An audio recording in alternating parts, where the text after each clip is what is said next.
Admixtures ഒരിക്കലും ഒരു water proofing കെമിക്കലും മാത്രമല്ല.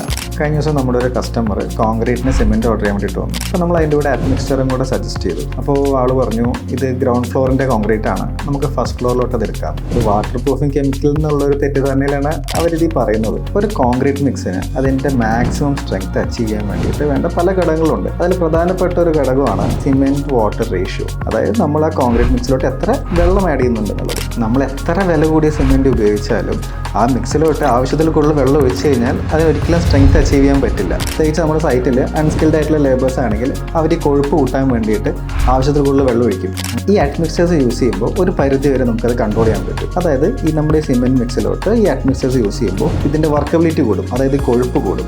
അപ്പോൾ അതിലേക്ക് ആഡ് ചെയ്യുന്ന വെള്ളത്തിൻ്റെ അളവ് നമുക്ക് നല്ലോണം കുറയ്ക്കാൻ പറ്റും. അപ്പോൾ ഈ കോൺക്രീറ്റ് മിക്സിൽ വെള്ളത്തിൻ്റെ അളവ് കുറയുമ്പോൾ ഇതിൽ വരുന്ന എയർ വോൾസ് കുറയും. കുറച്ചുകൂടെ ഡെൻസർ ആയിട്ടുള്ള നല്ല സ്ട്രെങ്ത് കൂടിയ കോൺക്രീറ്റ് നമുക്ക് കിട്ടും. അപ്പോൾ ഈ സാധനം സ്ലാബിലോട്ട് മാത്രമല്ല, നമുക്ക് പ്ലിന്തിലോട്ടും ലിൻഡലിലോട്ടും എല്ലാ കോൺക്രീറ്റ് മിക്സിലോട്ടും നമുക്കിത് യൂസ് ചെയ്യാം.